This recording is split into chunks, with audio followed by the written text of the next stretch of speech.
My son became a millionaire and gave me a house. 3 months later, he died in a car crash. The next day, his wife showed up at my door with her new boyfriend. This house is mine now. Go grieve somewhere else. I left, but my hidden cameras stayed, and the police loved what they saw. If you're watching this, subscribe and let me know where you're watching from. I'm Dorothy Williams, 67 years old, and I thought I'd seen the worst of human nature during my 35 years teaching high school. Boy, was I wrong. Nothing prepared me for what my own daughter-in-law would do the day after we buried my son.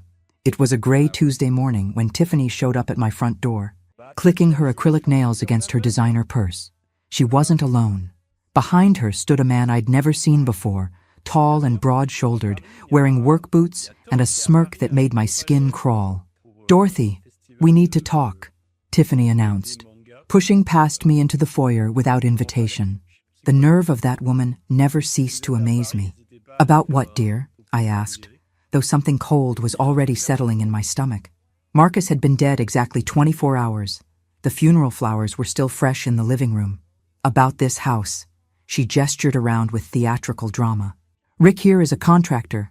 We've been discussing some renovations." Rick. So that was his name.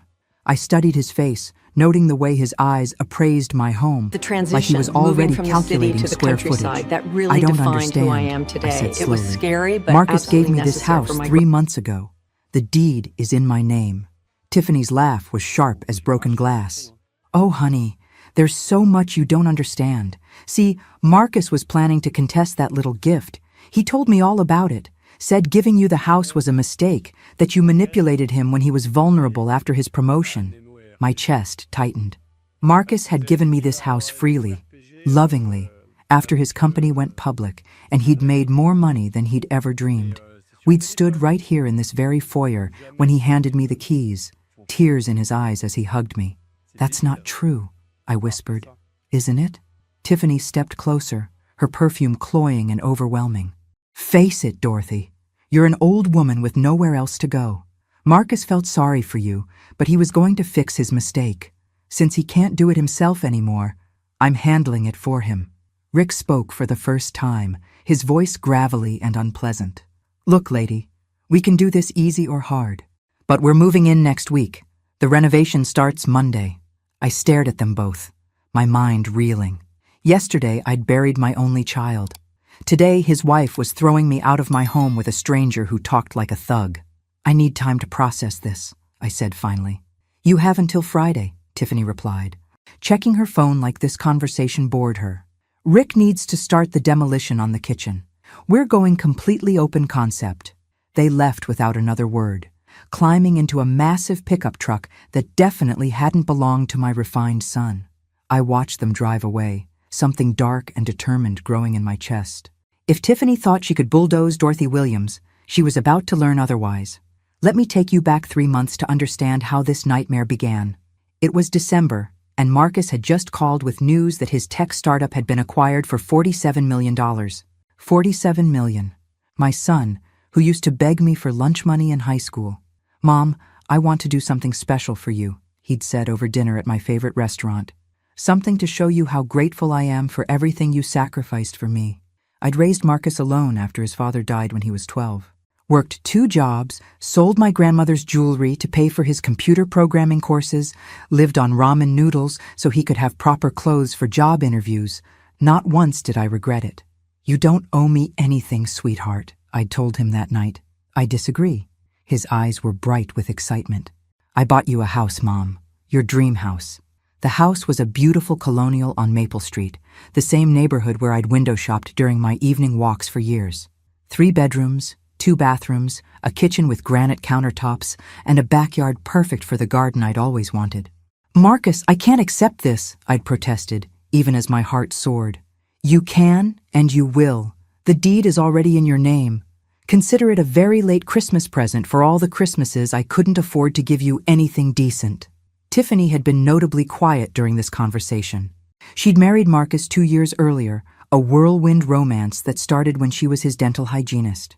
24 years old to his 39, blonde and beautiful, and utterly captivated by his sudden wealth.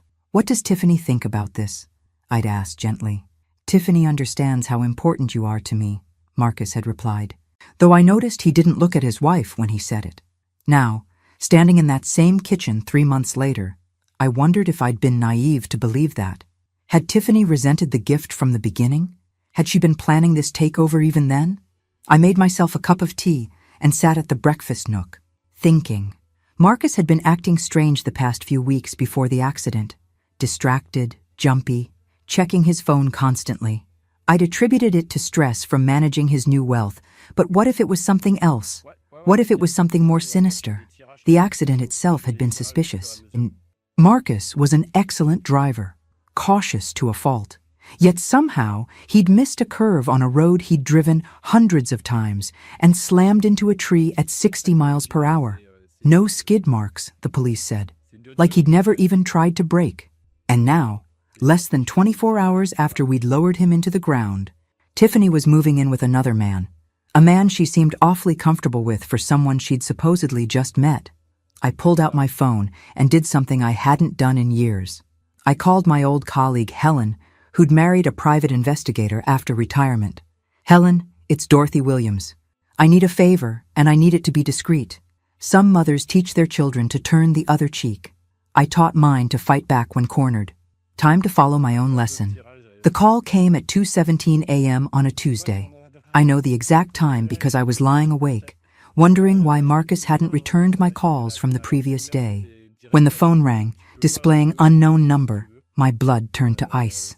Is this Dorothy Williams, mother of Marcus Williams? The voice was professional, clinical. Yes, this is Dorothy. What's happened? Ma'am, I'm Officer Patterson with the state police. I'm afraid there's been an accident involving your son. The world tilted sideways. I gripped the phone with both hands, my knuckles white. What kind of accident? A single-car collision on Route 47, near Miller's Bend. Mr. Williams' vehicle left the roadway and struck a tree. I'm very sorry to inform you that he was pronounced dead at the scene. The words didn't register at first. They bounced off my consciousness like rain on a window. Marcus, dead? Impossible. I'd just talked to him Sunday. He'd promised to come by Tuesday for dinner. There must be some mistake, I whispered. I'm afraid not, ma'am. We'll need someone to identify the body and collect his personal effects. The next hours passed in a blur of paperwork, fluorescent lights, and the overwhelming smell of disinfectant at the morgue. Marcus looked peaceful lying there, like he was simply sleeping. No visible injuries, except for a small cut on his forehead.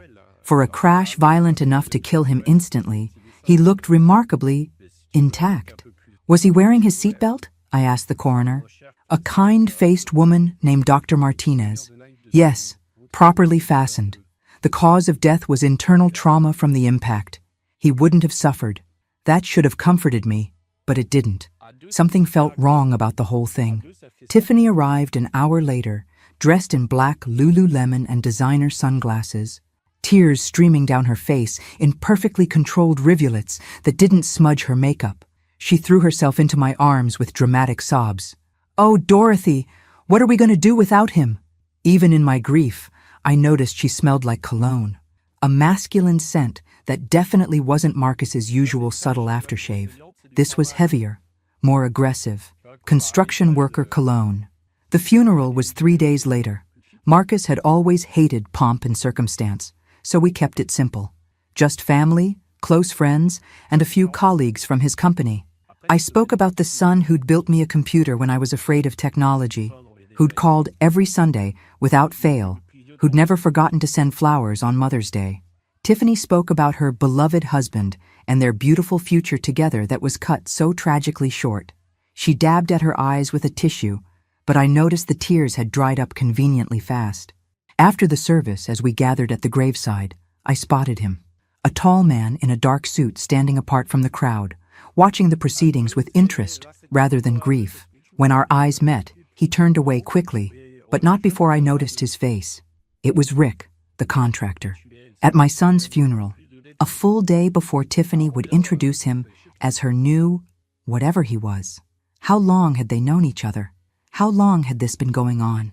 Standing there watching dirt fall onto my son's casket, a terrible possibility began forming in my mind. An idea so horrific I tried to push it away, but it clung like smoke. What if Marcus's accident wasn't an accident at all? The morning after Tiffany's ultimatum, I woke up with crystalline clarity about what I needed to do. For 35 years, I'd taught teenagers how to think critically, how to gather evidence, how to build an argument. Time to put those skills to work. First stop, the police station. Detective Sarah Collins was younger than I expected, maybe 40, with sharp eyes and a no-nonsense attitude. She listened patiently as I explained my concerns about Marcus's accident. "Mrs. Williams, I understand you're grieving, but sometimes families look for explanations when there aren't any complex ones. Your son had been drinking that night." "Drinking?" That stopped me cold. Marcus rarely drank, maybe a beer with dinner. The toxicology report showed a blood alcohol level of 0.12, well over the legal limit. I stared at her. That's impossible. Marcus was nearly obsessive about not drinking and driving. His college roommate died in a drunk driving accident. Detective Collins pulled out a file. The report also showed trace amounts of alprazolam in his system, anxiety medication. The combination can be particularly dangerous. Marcus wasn't taking any anxiety medication. I'd have known. "Ma'am, with respect, adult children don't always share everything with their parents. Your son had recently come into significant wealth. That kind of sudden change can cause stress, lead to substance use." I wanted to argue, but I could see the skepticism in her eyes. To her, I was just another grieving mother, unwilling to accept an uncomfortable truth about her child. "What about his wife?" I asked. "Have you looked into her background?" "Mrs. Williams, are you suggesting your daughter-in-law had something to do with this?" When she said it out loud, it sounded ridiculous, like something from a bad TV movie. "I'm just asking if you've investigated all possibilities. We conducted a thorough investigation. There's no evidence of foul play. I'm sorry for your loss, but sometimes accidents are just accidents." I left the station frustrated, but not defeated. If the police wouldn't investigate properly, I'd have to do it myself. My next stop was Marcus's house. Well, Tiffany's house now. I still had a key, and technically I had until Friday to collect any personal belongings. Time to see what I could learn. The house felt wrong the moment I walked in. Tiffany had already started packing away Marcus's things. His photos replaced with generic artwork, his books boxed up like they'd never mattered. It looked like someone trying very hard to erase all evidence that Marcus Williams had ever lived there. In his home office, I found his laptop. Password protected, of course, but I knew my son. His password had been the same since college. Dorothy 1956, my name and birth year. What I found made my blood run cold. The browsing history showed Marcus had been researching divorce lawyers. Not just casual browsing, he'd filled out consultation request forms with 3 different firms, all dated within the 2 weeks before his death. More disturbing were his recent bank statements. Large cash withdrawals, much larger than his usual spending patterns. 10,000 here, 15,000 there, always in cash, always on days when Tiffany had been out of town for her frequent spa weekends. The last entry was the most telling. A transfer of $50,000 to an account I didn't recognize, completed just 3 days before his death. I heard a car in the driveway. Tiffany was back. Quickly, I photographed the bank statements with my phone and closed the laptop. By the time Tiffany walked through the front door with her arms full of shopping bags, I was innocently sorting through Marcus's book collection. "Dorothy, what are you doing here?" Her voice was sharp with suspicion. "Collecting some of Marcus's things. You said I had until Friday." She set down her bags and watched me carefully. "Take whatever you want. Most of it's going to charity anyway." I held up a photo of Marcus at his college graduation. He was so proud that day. "Do you mind if I take this?" "Sure." Her answer was too quick, too careless for someone discussing mementos of their dead husband. As I packed Marcus's things, I made a decision. Tiffany could have the house. She could play grieving widow for the cameras. But she'd forgotten one crucial detail. She was dealing with a woman who'd spent decades outsmarting teenagers. And if there was one thing I'd learned in all those years, it was that everyone eventually reveals their true nature. They just need the right audience. Friday morning arrived with the kind of cold rain that seeps into your bones. I stood in my empty kitchen, watching Tiffany and Rick direct a crew of movers like they were staging a military operation. They'd given me until noon to clear out completely. I'd spent the previous 3 days making arrangements, finding a furnished apartment across town, and most importantly, installing my insurance policy. "Dorothy, you about ready?" Rick called out, his tone falsely cheerful. Up close, I could see he was handsome in a rough way, the kind of man who probably charmed women easily, the kind Marcus would have hated. "Almost finished," I replied, wheeling my last suitcase toward the door. Tiffany appeared from the living room, surveying the space like a queen claiming her kingdom. "We really appreciate you being so understanding about this, Dorothy. I know it's hard, but Marcus would have wanted what's best for both of us." The audacity was breathtaking. She was rewriting history in real time, making herself the reasonable one in this scenario. "Of course, dear," I said sweetly. "I just want what Marcus would have wanted too." What I didn't mention was the 4 tiny cameras I'd strategically placed throughout the house over the past 3 days. State-of-the-art devices, no bigger than shirt buttons, wireless and completely undetectable unless you knew exactly where to look. My friend Helen's husband had been most helpful in selecting the right equipment. For home security, I'd told him, which wasn't entirely a lie. 2 cameras covered the living room from different angles. 1 monitored the kitchen and dining area. The 4th was positioned in Marcus's old office, now apparently destined to become Rick's man cave. Each camera fed to an app on my phone and a backup drive that would store everything automatically. Whatever Tiffany and Rick were planning, I'd have a front row seat. "Well," I said, taking one last look around the home my son had given me, "I suppose this is goodbye." Tiffany actually had the nerve to hug me. "You take care of yourself, Dorothy. And remember, you're always welcome to visit.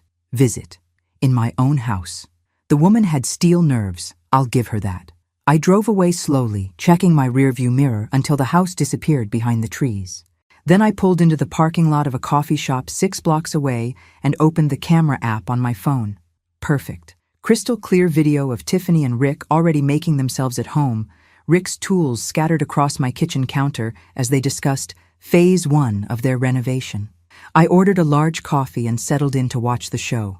It didn't take long for things to get interesting. By 3 p.m., Rick had made 3 phone calls that caught my attention. The first was to someone named Jimmy, confirming a meeting for that evening. The second was to a local bank, asking about expediting the insurance paperwork. The third was the most telling, a conversation with someone he called Babe, who was definitely not Tiffany. "Yeah, it's working perfectly," Rick said, his back to the camera as he stood in my kitchen. "The old lady bought the whole grieving widow act. We should have the insurance money within a month." Insurance money. My pulse quickened. Tiffany appeared in frame, wrapping her arms around Rick's waist from behind. "What about the police investigation?" "What investigation? They ruled it an accident. Case closed." Rick turned in her arms, and I could see his smug expression clearly. "Your boy Marcus made this almost too easy, getting drunk that night." "He didn't get drunk," Tiffany corrected, her voice cold. "You made sure of that." The room seemed to spin around me. I gripped my phone with trembling hands, making sure the audio was recording clearly. "Details, babe. The important thing is it worked. One little slip of something extra in his drink, wait for him to get behind the wheel, and boom, problem solved. They'd killed him. They'd actually killed my son." Rick's next words made my blood turn to ice. "Now we just need to make sure dear old Dorothy doesn't get suspicious and start poking around where she doesn't belong." I closed the app and sat in the coffee shop, staring at my phone. I had them. I had everything. But as I listened to their casual discussion of murdering my child, I realized something that chilled me more than their confession. They weren't finished, and I was still on their list. I didn't sleep that night. Instead, I sat in my sterile apartment, watching the camera feeds on my laptop while taking detailed notes. By morning, I had enough evidence to bury them both, if I could stay alive long enough to use it. The breakthrough came around midnight when Rick's friend Jimmy arrived at the house. Jimmy turned out to be a nervous, twitchy man in his 50s who kept looking around like he expected police to burst through the doors. "You sure this is smart?" Jimmy asked, accepting a beer from Rick. "Meeting here with all this heat?" "What heat?" "The cops bought the whole thing. Drunk driving accident. Case closed." Rick settled into Marcus's favorite recliner like he owned it. "Besides, we need to talk about phase 2. Phase 2. My stomach clenched. Tiffany joined them, curling up next to Rick on the sofa. How much longer before the insurance pays out? 3 weeks? Maybe 4, Jimmy replied. But there's a complication. The old lady's been asking questions. Called my cousin at the police station twice this week. I'd done no such thing, but apparently my single visit to Detective Collins had made an impression. What kind of questions? Rick's voice had turned dangerous. About the toxicology report, about whether they tested for other substances besides alcohol. The three of them sat in silence for a moment. Then Tiffany spoke, her voice matter-of-fact in a way that made my skin crawl. Maybe Dorothy needs to have an accident too. Tiff, that's... Jimmy started. Jimmy? What? She's old. She's been acting erratic since Marcus died. Who would question it if she fell down some stairs? Or maybe had a little car trouble on one of those winding country roads she likes to drive. Rick was nodding thoughtfully. Actually, that's not a bad idea. Clean up the loose end before it becomes a problem. I frantically saved the video file. My hands shaking so badly I could barely work the controls. They were planning to kill me. These monsters, who had murdered my son, were now calmly discussing my death like they were planning a vacation. The beauty of it, Tiffany continued, is that Dorothy's been so grief-stricken, so confused about the house situation. If something happened to her now, people would just think the poor thing finally succumbed to the stress. Plus, Rick added with a grin that made me nauseous, she's got a decent life insurance policy. 25 grand. Not huge, but worth the effort. How did he know about my life insurance? Had Tiffany somehow accessed my personal papers? Jimmy stood up abruptly. Look, I helped you with Marcus because he was going to divorce Tiffany, and you'd lose everything. But killing old ladies? That's where I draw the line. Relax, Rick said. We're just talking. Dorothy's not going anywhere. But I could see in his eyes that he was already planning my demise. After Jimmy left, I watched Rick and Tiffany discuss specifics. A staged car accident seemed to be their preference, something that would look like an elderly driver losing control. They even debated locations, finally settling on a sharp curve about 15 miles outside town. We'll need to disable her brakes, Rick mused. Make it look like mechanical failure. How long? Tiffany asked. Give me 2 days to set it up. Then we can put our grieving daughter-in-law act back on for the funeral. Daughter-in-law. The word made me sick. I closed the laptop and sat in the darkness of my apartment, thinking. I had everything I needed to destroy them. Clear video evidence of them confessing to Marcus's murder and planning mine. But I also knew how the system worked. Defense lawyers could argue the footage was taken illegally, claim it was inadmissible, tie up the courts for years while these monsters walked free. No, I needed something more definitive. Something that would put them away forever, with no possibility of escape. As I sat there planning my next move, my phone buzzed with a text from an unknown number. Having trouble sleeping, Dorothy. You should be more careful driving these days. Roads can be so dangerous for someone your age. They knew where I lived. They were already watching me. But here's what Tiffany and Rick had forgotten in their rush to play criminals. I'd spent 35 years dealing with bullies, manipulators, and sociopaths in teenage form. I'd learned to think 3 steps ahead, to turn their own arrogance against them. They wanted to play games? Fine. Game on. The next morning, I did something that would have shocked my old self. I called a criminal defense attorney. Not because I needed defending, but because I needed to understand exactly how to build an airtight case. Mrs. Williams, said attorney Patricia Reed after I'd explained my situation, what you have is compelling, but we need more. Defense lawyers will argue that video taken without consent is inadmissible. What if they confess to additional crimes while being recorded legally? Patricia raised an eyebrow. That would change everything. But how would you manage that? I smiled, feeling more like myself than I had in months. Leave that to me. My next call was to Detective Collins, but this time I had a different strategy. Detective, I want to report a threat against my life. That got her attention. Within an hour, she was sitting in my apartment while I showed her the threatening text message. Mrs. Williams, this could be anyone. A prank, maybe. What if I told you I have reason to believe my daughter-in-law and her boyfriend killed my son for his insurance money? That's a serious accusation. Do you have proof? I pulled out my phone and played a carefully edited clip. Just Rick talking about phase 2 and needing to clean up loose ends. Nothing illegal about how I'd obtained it, just a concerned mother-in-law who'd happened to overhear something disturbing. Detective Collins listened intently. Mrs. Williams, I need you to come to the station tomorrow. We're going to need a full statement. After she left, I made one more call. To my old principal, Frank Morrison, who'd retired the same year I did. Dorothy, good to hear from you. How are you holding up? Frank, I need a favor. Remember that time you helped catch those students dealing drugs by setting up that elaborate sting operation? Of course. Why? I need to borrow some of that tactical thinking. And maybe your nephew who works for the phone company. By evening, I had my plan. It was risky, maybe stupid, but it was the only way to get the kind of evidence that would put Rick and Tiffany away forever. I sent Rick a text from a burner phone. Jimmy told me about your problem with Dorothy. I can help. Meet me tomorrow at the old warehouse on Industrial Road. Come alone. A friend. Then I settled in to wait, watching the camera feeds as Rick and Tiffany tried to figure out who their mysterious benefactor might be. Could be anyone, Rick said, pacing the living room. Jimmy's got connections all over town. What if it's a trap? Tiffany asked. What trap? Nobody knows anything. And if someone's offering to help us solve the Dorothy problem, we'd be stupid not to listen. Perfect. Arrogance was always their weakness. The old Hartwell warehouse had been abandoned for 15 years, a relic from when this town had actual industry.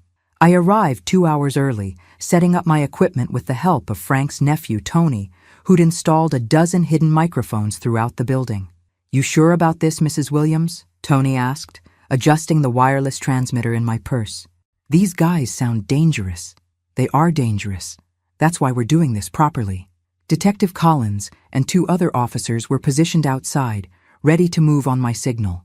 Everything we recorded would be admissible because Rick was meeting me voluntarily in a public place to discuss criminal activity. At exactly 3 p.m., Rick's truck pulled into the parking lot. He got out alone, looking around nervously before approaching the warehouse entrance. I stepped out from behind a concrete pillar, and his face went through several expressions before settling on confused wariness. Dorothy, what the hell are you doing here? Waiting for you. Rick, we need to talk. You sent that text? He looked around, clearly wondering if this was some kind of setup. Smart man. Too bad he wasn't smart enough. Surprised. You shouldn't be. Did you really think I'd just roll over and die because you and Tiffany decided I was inconvenient? His hand moved toward his jacket pocket. Look, old lady, I don't know what you think you know. I know you killed my son. I know you drugged him and sent him to his death. I know you're planning to kill me too. I kept my voice steady, conversational. What I want to know is why you're so sloppy about it. Rick's face had gone pale. You're crazy. Marcus died in an accident. Really? Then explain this. I pulled out my phone and played the audio from 2 nights ago, crystal clear recordings of him confessing to murder. The color drained completely from his face. Where did you get that? Does it matter? The question is, what are you willing to do to keep it from reaching the police? Now I had his full attention. This was the crucial moment. Get him to incriminate himself further or risk everything on what I already had. What do you want? He asked quietly. I want the truth. All of it. Why Marcus? What was worth killing him for? Rick glanced around one more time, then seemed to make a decision. Fine. You want the truth? Your precious son was going to divorce Tiffany. We'd have gotten nothing. She'd been married to him less than 2 years. No alimony, no community property, nothing. So, you killed him for money. We killed him because he was about to destroy our future. Tiffany and I have been together for 3 years. Since before she married your son. 3 years. My mind reeled. She was cheating the entire time? Cheating? Rick laughed bitterly. Lady, she married him for his money. The whole thing was planned from the beginning. When he got rich, we knew we'd hit the jackpot. But then he started getting suspicious, talking about hiring private investigators. So you murdered him. We solved a problem, and now you're a problem too. Rick's hand was definitely moving toward his jacket now. Lucky for me, you decided to make this easy by coming here alone. Who says I'm alone? The warehouse lights suddenly blazed on, and Detective Collins's voice echoed through the space. Police! Don't move! Rick spun around, finally understanding that he'd walked into exactly the trap Tiffany had worried about. But by then, it was too late. They had everything they needed, recorded in perfect clarity. As they cuffed him, Rick looked at me with pure hatred. You think this is over? Tiffany will never talk. You can't prove anything about Marcus. I smiled, feeling a satisfaction deeper than anything I'd experienced in years. Oh, Rick, you have no idea what's coming next. While Rick was being processed downtown, I was watching Tiffany on my camera feeds, pacing the house like a caged animal. She'd been calling Rick's phone for 2 hours with no answer. By evening, she was frantic. That's when Detective Collins and I made our second house call. Tiffany Williams? Detective Collins showed her badge. We need to speak with you about your husband's death and some new evidence that's come to light. Tiffany's face was a mask of confused innocence. Evidence? I don't understand. Marcus died in a car accident months ago. May we come in? Of course. Tiffany stepped aside, and I followed Detective Collins into my former home. The place reeked of Rick's cologne and Tiffany's desperation. Mrs. Williams, we've arrested Richard Patterson in connection with your husband's death. He's made some very serious accusations. Rick? Arrested? Tiffany's performance was flawless. Shock, confusion, mounting panic. What accusations? Detective Collins set a digital recorder on the coffee table. We'd like you to listen to something. Rick's voice filled the room, clear and damning. We killed him because he was about to destroy our future. Tiffany and I have been together for 3 years. I watched Tiffany's face crumble as she heard her lover confess to everything. But instead of breaking down, she did something I didn't expect. She laughed. You think that proves anything? Rick's lying. He's obviously trying to save himself by blaming me. Is he lying about your 3-year relationship? Detective Collins asked. Rick is delusional. He's been obsessed with me since Marcus hired him to do some work on the house last year. I've been trying to let him down easy because he seemed unstable. The woman was good. If I didn't know better, I might have believed her myself. What about the insurance money? I asked quietly. Tiffany turned to me with what looked like genuine hurt. Dorothy, how can you believe these lies? I loved Marcus. I'm still grieving. Cut the act, Tiffany. I have video of you planning my murder. Her expression didn't change, but something flickered in her eyes. That's impossible. Detective Collins nodded to me, and I pulled out my phone, playing the footage from 3 nights ago. Tiffany's own voice filled the room. Maybe Dorothy needs to have an accident too. For the first time, genuine fear crossed Tiffany's face. But she recovered quickly. That's not my voice. Rick must have manipulated the audio somehow. He's been threatening me, trying to make me go along with his fantasies about Marcus. I was terrified of him. Detective Collins looked at me. This was the moment we'd planned for. The moment when Tiffany would try to pin everything on Rick. If you were so terrified, I said, why did you give him a key to this house? Why is his DNA all over Marcus's personal belongings? Why did you clean out Marcus's office the day after the funeral? I was in shock. People do irrational things when they're grieving. Stop. Detective Collins held up her hand. Mrs. Williams, I'm placing you under arrest for conspiracy to commit murder and insurance fraud. As they read Tiffany her rights, she looked directly at me. The mask finally slipped completely, revealing the cold, calculating woman underneath. You meddling old bitch, she hissed. You should have minded your own business. My son's murder was my business, I replied calmly. As they led her away in handcuffs, I felt something I hadn't experienced since the day Marcus died. Peace. But the biggest surprise was still to come. The call came from Detective Collins 3 days after Tiffany's arrest. Mrs. Williams, we need you to come to the station. There's been a development. I found her in the same interview room where we'd first discussed Marcus's case. She looked tired but satisfied. We found something interesting when we searched Rick's apartment, she began, sliding a folder across the table. Financial records, correspondence, photos. Turns out your son's murder was just the beginning. I opened the folder and felt the world tilt again. Bank statements showing deposits from multiple insurance companies. Photos of at least 6 different women, all older, all wealthy-looking, and correspondence with someone named Janet Morrison, Rick's previous girlfriend, who died in a house fire just 8 months before Marcus met Tiffany. They're serial killers? I whispered. We think so. We've contacted police departments in 4 states about suspicious deaths that match their pattern. Rich, older men or women with younger partners who die in convenient accidents shortly after updating their insurance beneficiaries. The scope of it was staggering. Marcus wasn't just a victim. He was part of a carefully orchestrated killing spree that had been going on for years. "There's more," Detective Collins continued. "Rick's been talking, trying to cut a deal. According to him, Tiffany is the mastermind. She scouts the targets, Rick handles the technical aspects of the murders. They've made over $2 million in the past 5 years. $2 million. 20-some lives destroyed for money. But here's the part that might interest you most," Detective Collins said, pulling out another document. "Your son figured it out." "What do you mean?" "Marcus had been conducting his own investigation. We found files hidden in his cloud storage, photos, financial records, even recordings. He knew exactly what Tiffany was, and he was building a case against her." The document was a draft email Marcus had written but never sent, dated just 2 days before his death.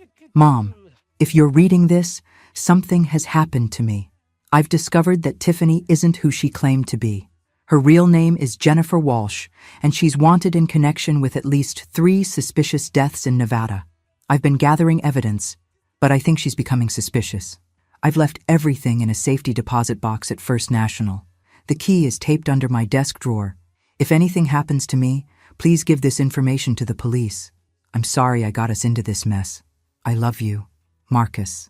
I stared at the letter through tears, pride and heartbreak warring in my chest.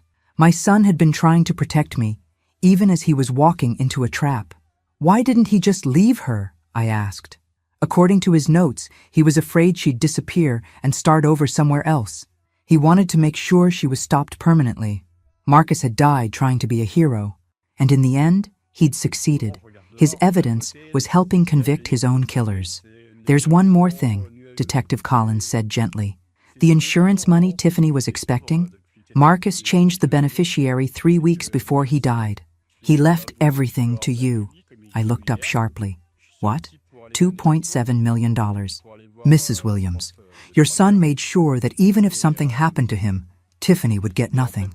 As I walked out of the police station that afternoon, I realized Marcus had taught me one final lesson. Sometimes the best revenge is simply making sure justice is served. But I wasn't quite finished yet. 6 months later, I stood in the courthouse watching as Tiffany, whose real name was indeed Jennifer Walsh, was sentenced to life in prison without the possibility of parole. Rick got the same sentence. Both had been convicted on multiple counts of murder in the first degree. The courtroom was packed with family members of their other victims. I'd met many of them over the past months, bonding over our shared grief and shared determination to see justice done. As the judge read the sentences, I thought about Marcus. He would have been proud of how this ended, not with vigilante justice or personal revenge, but with the law working exactly as it should. After the hearing, I drove to the cemetery where my son was buried. I'd been coming here every week, but today felt different. Final, somehow. "We got them, sweetheart," I said, placing fresh flowers on his grave. All of them. The insurance money had allowed me to do something I'd never dreamed possible. I'd started a foundation in Marcus's name to help families of murder victims navigate the legal system. We'd already helped 3 families get justice for their loved ones. I'd also bought back the house on Maple Street from the state when it was seized as evidence. But I wasn't living there anymore. Too many memories, both good and bad. Instead, I'd bought a smaller place across town with a perfect garden and room for visitors. Because it turned out I had more friends than I'd realized. All the people who'd helped me through the investigation, who'd believed in me when I thought I was just a paranoid old woman. My phone buzzed with a text from Detective Collins. Saw the news about the Michigan case. 3 more convictions thanks to Marcus's evidence. You should be proud. I was proud. Not just of Marcus, but of myself. I'd faced down killers, outsmarted criminals, and proven that being 67 years old didn't mean being helpless. As I walked back to my car, I thought about the young teachers I used to mentor, the ones who'd ask how to handle difficult students or impossible parents. Trust your instincts, I'd always told them. When something doesn't feel right, keep digging until you find the truth. It had taken me 67 years to fully follow my own advice, but better late than never. I'd learned that grief doesn't have to make you weak. Sometimes it can make you strong enough to fight for justice, smart enough to outthink criminals, and brave enough to risk everything for the truth. And sometimes, just sometimes, the good guys really do win. as I drove home through the town where I'd lived my entire life. I felt something I hadn't experienced in years, genuine happiness. Not the temporary kind that comes from small pleasures, but the deep satisfaction that comes from knowing you've made a difference. Marcus was gone, and nothing would ever change that. But his killers would never hurt anyone else again. And maybe somewhere he was proud of his old mom for refusing to go quietly into the night. After all, I'd taught high schoolers for 35 years. Did Tiffany and Rick really think they could outsmart someone who dealt with teenage sociopaths for decades? They'd picked the wrong mother to mess with, and now they had the rest of their lives in prison to regret that mistake. Thanks for listening. Don't forget to subscribe and feel free to share your story in the comments. Your voice matters.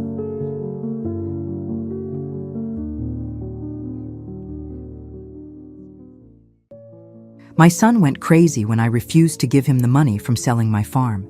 His wife even threw a trash can through my car window, shattering it. 20 minutes later, both of them regretted ever being born. Where are you watching from today? Drop your location in the comments below and hit that like and subscribe button. Let me back up and tell you how a woman who spent 45 years growing corn and raising cattle ended up watching her own family self-destruct in spectacular fashion. Because trust me, this wasn't the retirement plan I had in mind. 3 weeks ago, I signed the papers that sold Caldwell Farm to a development company for $850,000. Not bad for land my late husband Joe and I bought for $47,000 back in 1979. Of course, that was before I knew my son Derek had been counting that money as his inheritance since he turned 16. At 68, I've learned a thing or two about reading people. So when Derek showed up at my kitchen door last Tuesday with that fake smile and nervous energy, I knew exactly what was coming. "Mom, we need to talk," Derek announced, trying to barge into my kitchen like he owned the place. Which, technically, he thought he did until I broke the news about the sale. "Derek, you're 32 years old. When you want to visit your mother, you call first and ask permission. You don't just show up demanding conversations." Derek's 32, works in insurance, and has the kind of soft hands that never touched a plow. His wife Tiffany? Well, Tiffany's the type who thinks farm fresh means buying organic at Whole Foods. They live in a McMansion with a mortgage that would choke a horse, drive matching BMWs, and vacation in places I can't pronounce. "Sorry, Mom, but this is important. What's this I'm hearing about you selling the farm?" Derek's face was already flushed, which told me everything I needed to know about where this conversation was headed. Mrs. Patterson said she saw moving trucks. I poured myself coffee, taking my sweet time. 45 years of dealing with problems had taught me that rushing never solved anything. Yep, sold it to Highland Development last Monday. Got a fair price, too. Without discussing it with family, Tiffany chimed in, her voice hitting that particular pitch that makes dogs howl. "Derek has roots here, Margaret. This is his heritage." Heritage. That's rich, coming from a woman who complained about the smell every time she visited. I looked at my son, really looked at him, and saw Joe's jawline but none of his character. "Derek, when's the last time you set foot on this property before today?" "That's not the point," he stammered. "We had plans." Now that was interesting. "What kind of plans?" Derek and Tiffany exchanged one of those married couple looks that speak volumes. Finally, Derek pulled out his phone and showed me some kind of spreadsheet. "We've been working with a financial advisor," Tiffany said, suddenly all business. "The farm could have been leveraged for much more than you got. We could have developed it ourselves, kept it in the family." I stared at that spreadsheet, rows and columns full of numbers that apparently represented my life's work. After 45 years of making every financial decision for this property, they thought they could waltz in with some city boy's advice and tell me I'd made a mistake. "You've been planning what to do with my land?" "Our land," Derek corrected. "I mean, eventually.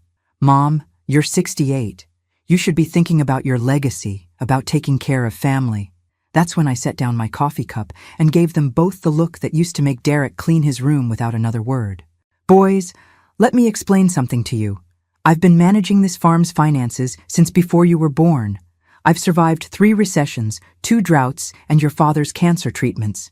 You think I don't know how to handle my own money?" Derek's face went from flush to red. "That's not what I meant. It's just, We have expenses, obligations, the kids' college funds, the house payment. Sounds like a personal problem. That's when Tiffany stood up so fast her chair fell over. You selfish old woman. We've been counting on that money. And there it was. The truth, finally, out in the open. Honey, I said, standing up myself and letting all 68 years of dealing with entitled nonsense show in my voice. You've been counting chickens that were never going to hatch. This is my money from my land that I worked for my entire adult life. Derek wasn't done, though. Mom, you don't understand. We've already made commitments based on money that was never yours to begin with, I finished. Derek, that's called poor financial planning, not my problem.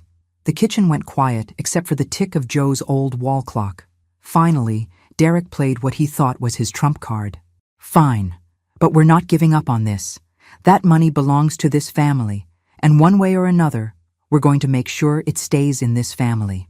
Now, a younger woman might have been intimidated by that threat, but at 68, after 45 years of dealing with everything from loan officers to livestock, I wasn't about to be bullied by my own son. Derek, I said, my voice calm as ice, you just threatened your mother in her own kitchen over money you never earned. I suggest you think very carefully about your next move. The look in Derek's eyes when he realized I wasn't going to fold told me everything I needed to know. This wasn't the little boy who used to help me collect eggs. This was a stranger who'd decided that $850,000 was worth more than his relationship with his mother. We'll see about that, he said, grabbing Tiffany's arm and heading for the door. After they left, Derek slamming my screen door so hard the frame rattled, I sat back down with my coffee and started making a mental list.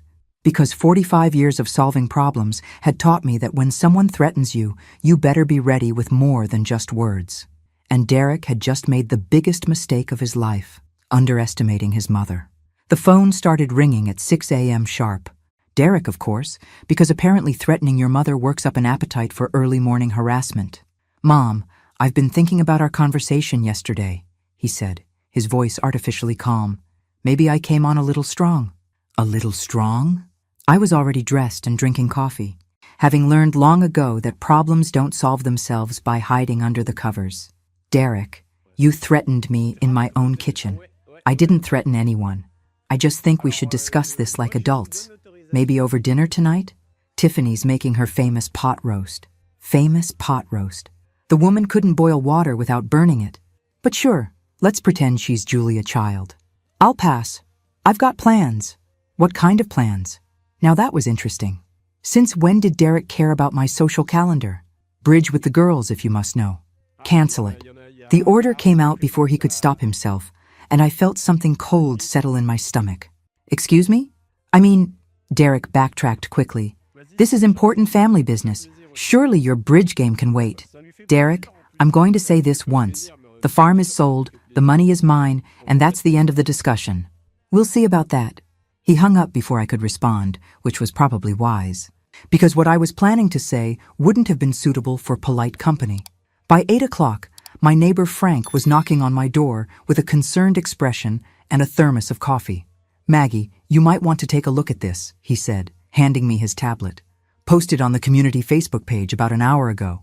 The post was from Tiffany, and it was a masterpiece of manipulation disguised as concern. Hi everyone. I'm worried about my mother-in-law, Margaret Caldwell.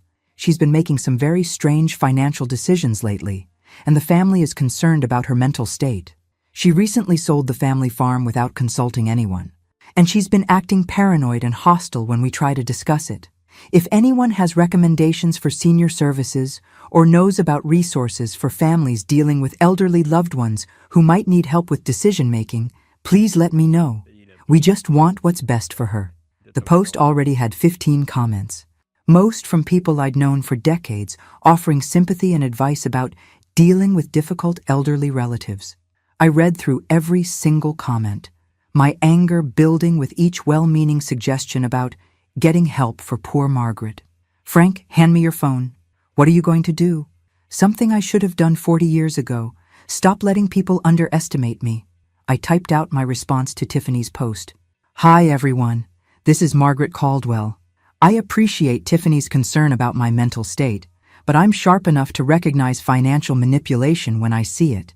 My son and daughter-in-law are upset because I sold my farm and refused to hand over my money to pay for their poor financial decisions. I'm 68, not 98, and I'm perfectly capable of managing my own affairs. Anyone who wants to verify my mental competency is welcome to call Dr. Phillips, who examined me last week and declared me in excellent health. Thanks for your concern. I posted it before Frank could object, then sat back to watch the fireworks. Within 10 minutes, the tide of comments had completely shifted. People I'd known for decades started chiming in about how sharp and capable I'd always been, how I'd single-handedly run the farm after Joe died, how ridiculous it was to suggest I couldn't handle my own money. My phone rang. Dr. Phillips. Margaret, I just saw the Facebook drama. I want you to know that if anyone questions your mental competency, I have extensive documentation of your excellent cognitive function. Thank you, Dr. Phillips.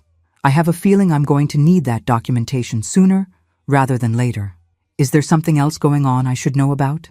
I looked out my kitchen window and saw a car I didn't recognize parked across the street. It had been there since yesterday. Let's just say my family situation is getting complicated. After I hung up, Frank was shaking his head. Maggie, you just declared war on social media. Frank, they declared war when they decided to publicly question my mental state. I'm just making sure everyone knows the real story before they can twist it further. My phone buzzed with a text from an unknown number. Your son owes my people $75,000. Payment is due Friday, or there will be consequences. Thought you should know. A concerned friend. I showed Frank the message, and his face went pale. Gambling debts, he said grimly. That explains the desperation. $75,000. I wasn't surprised. Derek had always been irresponsible with money, but the amount was staggering. Maggie, people kill for a lot less than that. And if Derek owes money to loan sharks, then my son just became a very dangerous man, I finished. Frank, I need you to do me a favor. Name it. I need you to be my witness for whatever comes next. Because at 68, I'd learned that when family turns against you, you better have friends ready to stand with you. And something told me I was going to need all the allies I could get. By 10 a.m., I had my answer about how far they'd go, because that's when Tiffany showed up at my door with a social worker. Mrs. Caldwell, I'm Janet Morrison from Adult Protective Services. I received a call about some concerns regarding your welfare. Janet looked like she'd rather be anywhere else on Earth, which told me she'd probably already figured out this was a family dispute, disguised as a wellness check. I stepped onto the porch, keeping my voice level and my eyes on Tiffany. 45 years of dealing with people trying to take advantage of me had taught me how to handle this situation. What kind of concerns, Ms. Morrison? Your daughter-in-law contacted our office. She's worried that you might be experiencing some cognitive issues, making impulsive financial decisions, that sort of thing. Tiffany stood behind Janet wearing an expression of fake concern that would have won her an Oscar if acting paid as well as manipulation. I see. And based on a phone call from someone who sees me maybe 6 times a year, you felt a home visit was warranted? Janet had the grace to look uncomfortable. Mrs. Caldwell, I have to follow up on all reports, but I'll be honest, you seem perfectly lucid to me. That's because I am perfectly lucid. Unlike some people, I don't consider it mentally unstable to refuse to hand over my life savings to pay someone else's gambling debts. Tiffany's face went white. I don't know what you're talking about. I pulled out my phone and showed Janet the text message. $75,000 ring any bells, Tiffany? Because I got a very interesting text this morning about Derek's debts. Janet looked between us like she was watching a tennis match. Mrs.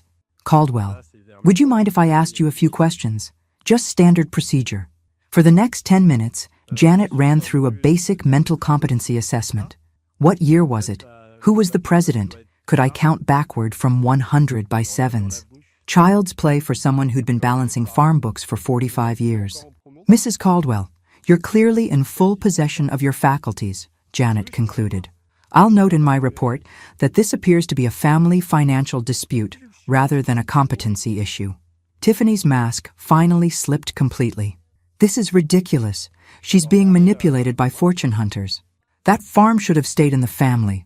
Ma'am, Janet said patiently, Mrs. Caldwell has every right to sell her property and manage her finances as she sees fit. Unless she's been declared incompetent by a court, no one else has any legal claim to her assets. After they left, I didn't sit around feeling sorry for myself. Instead, I called my lawyer, Patricia Hughes. Patricia's been handling legal work for our family since Joe and I bought the farm, and she doesn't suffer fools gladly. Margaret, based on what you've told me, we need to meet this afternoon, she said after I explained the morning's events. And bring any documentation you have about threats or harassment. 2 hours later, I was sitting in Patricia's office with a folder full of evidence, screenshots of Tiffany's Facebook post, the text about Derek's gambling debts, photos of the car that had been watching my house. They're following a playbook, Patricia said, pulling out a thick folder. I've seen it before. First, they establish a pattern of concern. The Facebook post, the call to your doctor, the APS visit. Then, they'll probably try to get witnesses to testify about your supposedly erratic behavior. What kind of witnesses? Anyone who'll say you've been acting strangely. Store clerks who might remember you seeming confused. Neighbors who could testify about unusual behavior, that sort of thing. But I haven't been acting strangely. Doesn't matter. Memory is unreliable, and people can be convinced they saw things that never happened, especially if those people want to help a concerned family member. Patricia pulled out another document. Margaret, I'm going to recommend something that might seem extreme, but given the circumstances, I think it's necessary. I'm listening. I want you to undergo a comprehensive psychological evaluation. Not because I think you need one, but because I want ironclad documentation of your mental competency before they can muddy the waters further. How long will that take? Doctor, Sarah Chen can see you tomorrow. She specializes in competency evaluations, and her reports hold up in court. Schedule it, I said without hesitation. And Patricia, I want you to start documenting everything. Every threat, every attempt at manipulation, every lie they tell.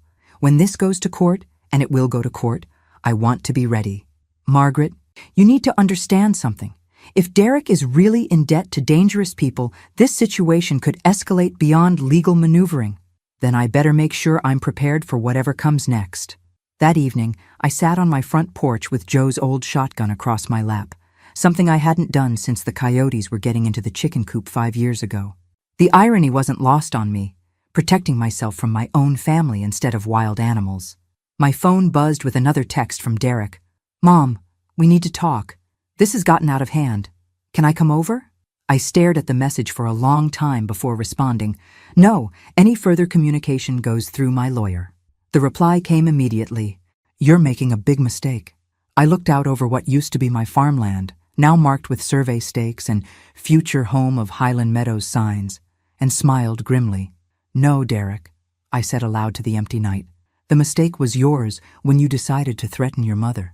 Because at 68, I'd learned that sometimes the best defense is a good offense, and I was about to go on the attack. The psychological evaluation confirmed what I already knew. I was as sharp as a tack and twice as ornery. Dr. Chen's report read like a glowing review. Patient demonstrates excellent cognitive function, clear reasoning ability, and appropriate judgment in all assessed areas. Your son isn't going to like this, Patricia warned as she reviewed the results in her office Friday morning. Patricia, at my age, I've stopped worrying about what disappoints Derek. What I care about is protecting myself from whatever he's planning next. Speaking of which, she said, sliding a manila envelope across her desk. This came by messenger an hour ago. Inside was a petition for guardianship, filed by Derek Caldwell, requesting that the court declare his mother Margaret Caldwell mentally incompetent and appoint him as her legal guardian with full control over her finances and medical decisions. The petition painted a picture of a woman in rapid mental decline. Margaret Caldwell has recently exhibited increasingly erratic behavior, including making impulsive financial decisions without family consultation, displaying paranoid tendencies, and showing signs of confusion and memory loss. Petitioner requests immediate intervention to protect Mrs. Caldwell from further exploitation and to ensure her assets are properly managed for her care and welfare. I read through the entire document twice, my anger building with each fabricated allegation. The hearing is scheduled for next Friday, Patricia noted. They're claiming it's an emergency situation requiring expedited review. Can they do that? Unfortunately, yes. And Margaret, there's something else. They've also filed for a temporary restraining order preventing you from making any financial transactions over $5,000 pending the competency hearing. I set the papers down carefully, fighting the urge to crumple them. They're trying to freeze my money. They're trying to trap you. No access to funds means limited ability to fight them legally. It's actually quite clever. Cleverly diabolical, you mean. I leaned back in my chair, thinking through the implications. Patricia, they've made one crucial mistake. What's that? They assume I'm going to fight this defensively, but I've been thinking offense since the day Derek first threatened me.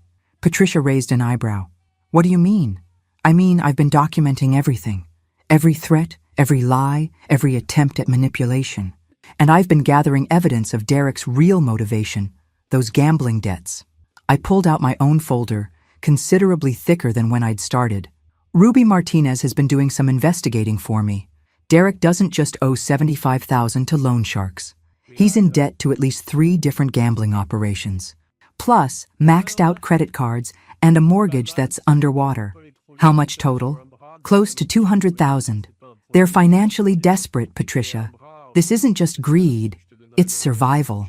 That actually makes them more dangerous. Or more predictable. I spread out photographs Ruby had obtained. Derek at various gambling establishments.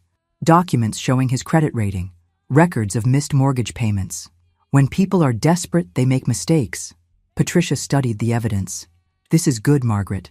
But we need more than just proof of his financial problems. We need to show he's actively trying to manipulate the system. Already working on it. I pulled out my phone and showed her a recording app. Every conversation since this started has been recorded. Derek threatening me, Tiffany's fake concern, the loan shark's text, all documented. You've been busy. 45 years of problem solving, Patricia. When somebody comes after what's mine, I don't just defend, I attack. We spent the next hour going through potential witnesses and evidence. Derek had been thorough.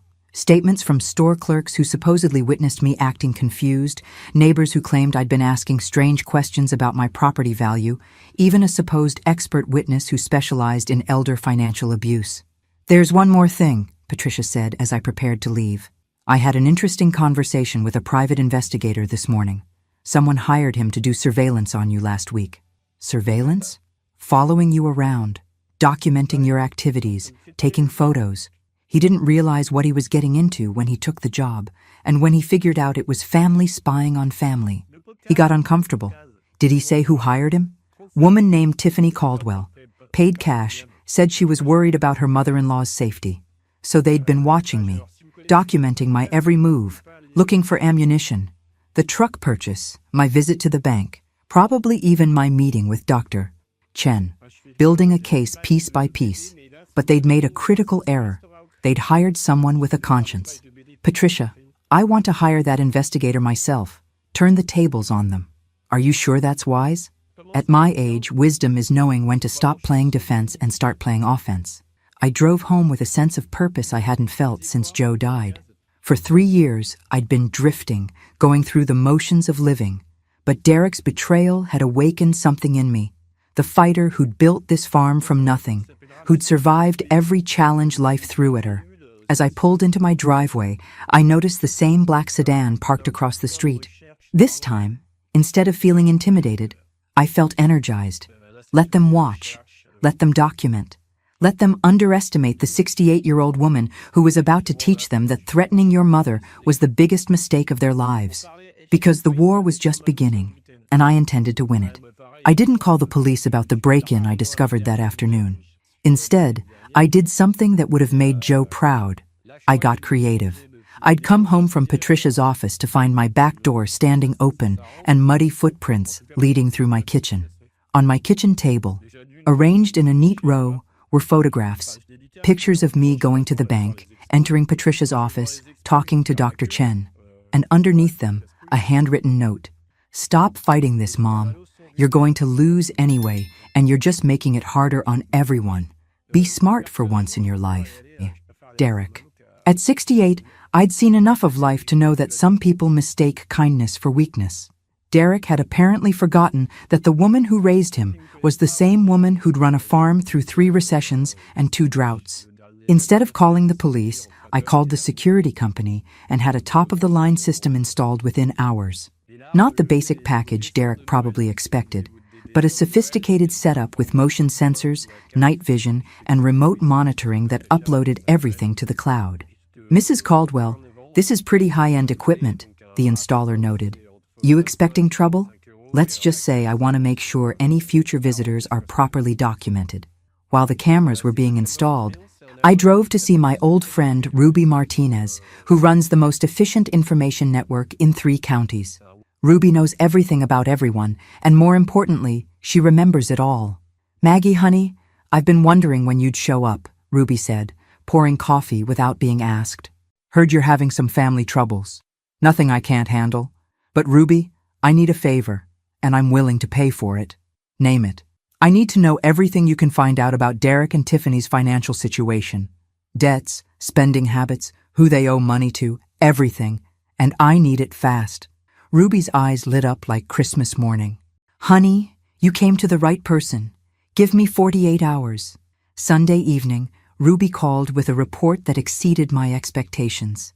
Maggie, those kids of yours are in trouble up to their eyeballs. Derek's got gambling debts all over the state, and Tiffany's been running up credit cards like there's no tomorrow. How much are we talking about? Near as I can figure, about $200,000 in total debt. The house is mortgaged to the hilt, both cars are financed, and they've got at least 6 credit cards maxed out. $200,000? Even expecting bad news, the amount was staggering. Gets worse. Derek's been borrowing from some very unfriendly people. The kind who don't send polite reminder notices when payments are late. That explained the urgency. They weren't just greedy. They were desperate. Monday morning brought another surprise. Patricia called at 7 a.m. with news that changed everything. Margaret, you need to get down here immediately. Someone tried to break into my office last night. I found Patricia in her office with a police officer and a mess of scattered files. They were specifically looking for your file, she explained. Didn't take anything, but they photographed documents, probably hoping to find something they could use against you in court. Did they find anything useful? That's just it. Whoever did this wasn't very bright. They photographed Dr. Chen's evaluation, your medical records, all the stuff that proves you're completely competent. The police officer, a young man named Thompson, looked up from his notes. Mrs. Caldwell, your lawyer mentioned you might have some idea who could be behind this. Before I could answer, my phone rang. Derek, Mom, I think we should meet. This whole legal thing is getting out of hand. I looked at Officer Thompson, who nodded and mouthed, Keep him talking. Is that right, Derek? Yeah, family shouldn't be fighting in court. Maybe we can work something out. What kind of something? Well, maybe you don't need all that money. What are you going to do with $800,000? You could give me and Tiffany enough to pay off our debts, and everyone would be happy. How much would that be? Oh, maybe $300,000. That would leave you plenty for your retirement. $300,000. More than enough to cover their debts and give them a comfortable cushion. And Derek was talking about it like he was doing me a favor. And if I say no? There was a pause. Mom, you really don't want to go to court. Things might come out that would be embarrassing for everyone. What kind of things? Well, people might start wondering about Dad's death. How convenient it was that he died right before the farm value really took off. The implication hit me like a physical blow. Derek was threatening to suggest I'd somehow been involved in Joe's death from cancer 3 years ago. Officer Thompson was taking notes furiously. Derek, are you threatening me? I'm not threatening anyone. I'm just saying that competency hearings can bring up all sorts of family history, things that might look suspicious to people who don't know the real story. I see. And this meeting you want to have, where did you have in mind? How about the old barn on the property? Tonight around 8? Nice and private, so we can talk without interruptions. After I hung up, Officer Thompson looked grim. Mrs. Caldwell, that sounded like a pretty clear threat to me. And that location, he suggested, isolated, no witnesses. I don't like it. Neither do I, Patricia agreed. Margaret, you can't meet with him alone. Actually, I said, thinking of those new security cameras and 45 years of dealing with problems head on, I have a better idea. That night at 8 o'clock, Derek pulled up to my house expecting to find a confused, frightened old woman ready to cave to his demands. Instead, He found someone who'd spent 45 years dealing with problems and had no intention of backing down to a spoiled brat with gambling debts, even if that spoiled brat happened to be her son. Derek walked into my kitchen like he owned the place, which was clearly still his mindset despite everything that had happened. What he didn't know was that every word he was about to say was being recorded in high definition. "Mom, I'm glad you decided to be reasonable about this. Sit down, Derek. Let's have that talk." I gestured to the kitchen table, positioning myself so the cameras had clear sight lines. He settled at my kitchen table, the same table where I'd fed him breakfast every school morning for 18 years. The irony wasn't lost on me that this was where our relationship would officially end. "Here's the thing," Derek began, pulling out a folder with the confidence of a man who thought he held all the cards. "I've got the guardianship papers ready to file. But we don't have to go that route if you're willing to be sensible. Define sensible. Sign over power of attorney to me. Give me access to the farm money. In exchange, I'll drop the competency case and we can go back to being a normal family." I looked at my son, really looked at him, and tried to find some trace of the boy who used to bring me dandelions and call them flowers. All I saw was a stranger wearing his face. "And if I refuse?" Derek's expression hardened. "Then we go to court, and you lose. Mom, I've got witnesses lined up who'll testify about your erratic behavior. Store clerks who'll say you seemed confused, neighbors who'll swear you were acting paranoid. Lying witnesses, you mean. People remember what they need to remember, especially when they're trying to help a concerned family member protect his elderly mother. You paid them." Derek shrugged without shame. "I motivated them to do the right thing. The point is, you can't win this fight. Even if you somehow convince the judge you're competent now, I'll just keep filing petitions. Every 6 months, every year, I'll make your life hell until you give me what I want." At 68, I'd learned to control my temper, but Derek was testing limits I'd forgotten I had. "And what exactly do you want, Derek?" "What's mine? What should have been mine all along? Your father and I worked every day for 45 years to build that farm. You've never worked a single day on that land. I shouldn't have to. I'm family. That money belongs to the family." "No, Derek. That money belongs to me." His face flushed red. "You selfish old woman. You'd rather see your own son destroyed than share what you'll never be able to spend anyway?" "I'd rather see my son learn to stand on his own 2 feet instead of gambling away money he never earned." Derek stood up so fast his chair fell backward. "You know what? Fine. We'll do this the hard way." He pulled out his phone and made a call. "Tiffany? Yeah, she's being stubborn. Activate Plan B." Plan B. That didn't sound good. "Derek, what's Plan B?"